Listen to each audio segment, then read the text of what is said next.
पावे ये लड़ाई बा अपन संविधान बचाए के और मनुवाद के हराए के लड़ाई बा। और मनुवाद जो है कहला कि चमाई में काम रह नार काटे के तो वह काम करे। बसपा मुखिया मायावती आजमगढ़ की लालगंज सीट पर किसी भी समय भीम शेरनी के जरिए कर सकती हैं धमाका। बसपा इस महिला चेहरे को लालगंज सीट से मैदान में उतार सकती। काशीराम और डॉक्टर भीमराव अम्बेडकर के मिशन के लिए दिन रात संघर्ष करने वाली इस दलित सामाजिक कार्यकर्ता को लालगंज सीट से टिकट मिलने की खबरें बहुजन सोशल मीडिया पर तेजी से वायरल हो रही हैं। हम आजमगढ़ की लालगंज सुरक्षित सीट की बात कर रहे हैं, जहां अभी बसपा का पत्ता नहीं खुला है। समाजवादी पार्टी ने पूर्व सांसद दरोगा प्रसाद सरोज को मैदान में उतार दिया है, जबकि बीजेपी ने नीलम सोनकर को मैदान में उतारा। आजमगढ़ की लालगंज सुरक्षित सीट से पिछले चुनाव में सपा के गठबंधन से निर्वाचित हुई सांसद संगीता आजाद को टिकट देने से बसपा ने पहले से ही इनकार कर दिया। बसपा के मिशन को छोड़कर पद की लालच में सांसद संगीता आजाद बीजेपी में चली गई, जबकि बीजेपी में लालगंज सीट पर पहले से ही पूर्व सांसद नीलम सोनकर को प्रत्याशी घोषित कर दिया। अब बीजेपी से सांसद संगीता आजाद आजमगढ़ से बाहर की किसी सीट पर चुनाव लड़ने के लिए अपने जीवन का नया अध्याय शुरू करने की फिराक। बहुत बहुत धन्यवाद।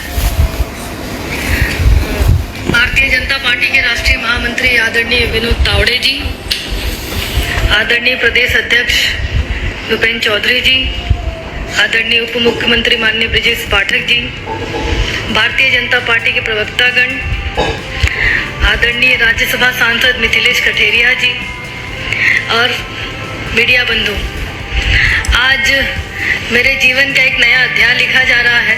मेरे जीवन की एक नई शुरुआत हो रही है और मैं भारत के यशस्वी प्रधानमंत्री युग पुरुष आदरणीय मोदी जी को आभार व्यक्त करती हूँ, जिन्होंने अपने परिवार में मुझे शामिल करने का निर्णय लिया है। मैं उनके कल्याणकारी नीतियों, जो महिलाओं, गरीब, किसानों के लिए जिन्होंने योजनाएं बनाई है, मैं उनसे प्रभावित होकर। सांसद संगीता आजाद का कोई खास सियासी कैरियर नहीं रहा है।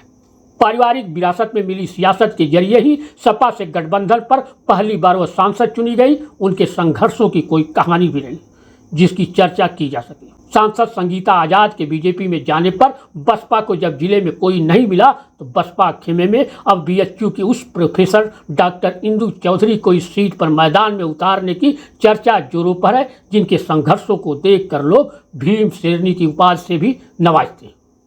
डॉक्टर इंदु चौधरी बिना किसी राजनीतिक पद पर रहते हुए मान्यवर काशीराम के मिशन को आगे बढ़ाने के लिए गांव-गांव संघर्ष करती। अब जानिए डॉक्टर इंदु चौधरी कौन है, जिनके जरिए आजमगढ़ की लालगंज लोकसभा सुरक्षित सीट पर बसपा धमाका करने जा रही। वैसे तो डॉक्टर इंदु चौधरी मूल रूप से आजमगढ़ के पड़ोसी अम्बेडकर जिले की रहने वाली।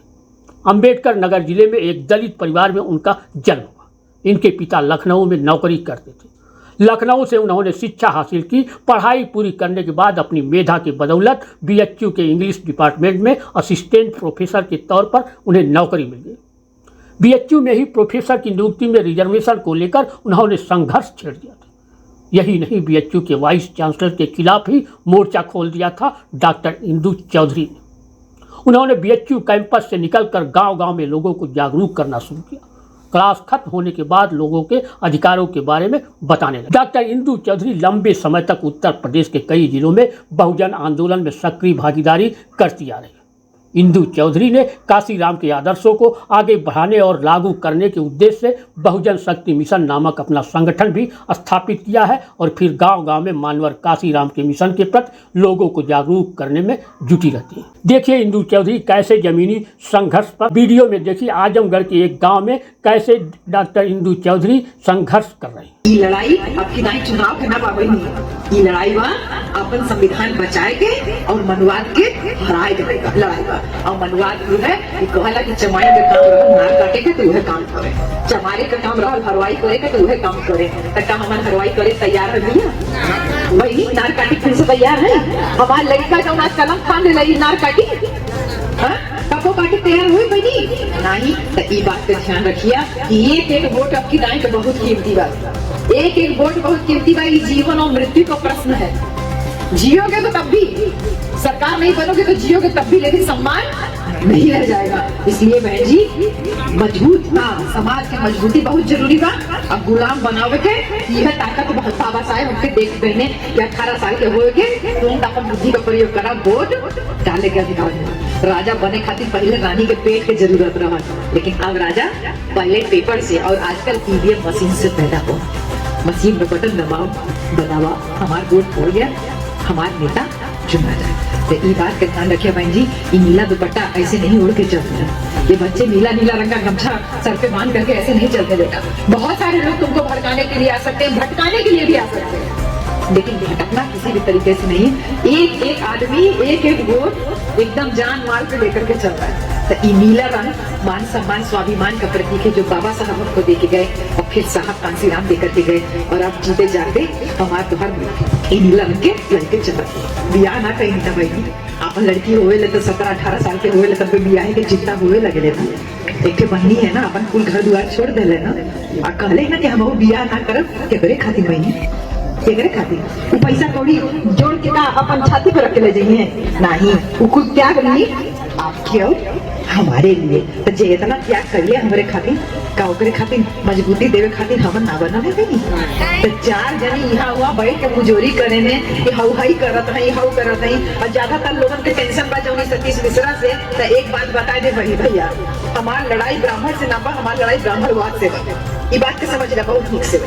जे जितना मुजोरी करत हुआ यहाँ घूम के, तो जानला हमार लड़ाई ब्राह्मण से नहीं, ब्राह्मणवाद से। और जो उनकी साहिब कांसीराम मूवमेंट के जो बहन जी लेके चला रही, और ओकरे बाद पीछे साथी बन के जे तरीके से इतना घूम घूम के मीटिंग कही ने, और यहाँ मुंह फाड़ के कह देते कि फलनवा जो हमने क्यों हट जाए तो बहुत निक रहा। तो बहनी ऐसे ना है कि हमके रोकले ना है, हम के हम तो भैया नौकरी करता है, के कहले रहा, लेकिन निकला चला लोगों के जागरूक करा। लेकिन अपन जिम्मेदारी समझल गए ना, ऐसे आप लोग अपन जिम्मेदारी समझा। अगर बाहर निकल के प्रचार नहीं कर पा रहे हो तो बाहर निकल करके चाय की दुकान पे फर्जी की पकैती जो है वो बंद करिए, फालतू बोलने वालों का मुंह बंद कीजिए। तो उसके से मुट्ठी भर ना हुआ। ये ऊंची जाति के लोग साहब कांसीराम बताओगे खाली 15% है, और 15% पे इतना बड़ा बड़ा बतिया में कि उनके झांसे में हमन आ जाएगा। तो झांसे में हमन के ना आवे के हमेशा ये बात के ध्यान में रखेंगे कि जब जिस दिन अपनी बहन बेटी को, एक भी बहन बेटी को बहन जी तैयार कर लेंगे कि वो निकल करके हमारी बहना के पीछे पीछे चल करके मिशन मूवमेंट को मजबूती देगी। जिस दिन अपनी बेटी को घर से बाहर निकाल लोगे भैया, उसी दिन अपनी उस बहन के ऊपर उंगली उठाने की कोशिश करना। गांव-गांव निकल करके हमको सिर्फ इसी वजह से मजबूरी में इस समय समझ लीजिए निकल के आना पड़ा, क्योंकि ये लड़ाई जो है ना वो हमको इस बार समझ में आ रही है कि कैसे एक मेहरारू के पीछे कुल मीडिया, कुल नेता जगह देखा हुआ है और नहीं के पीछे लगे सब। हाँ बहुजन से है, बिल्कुल सबको डर बहन जी से है।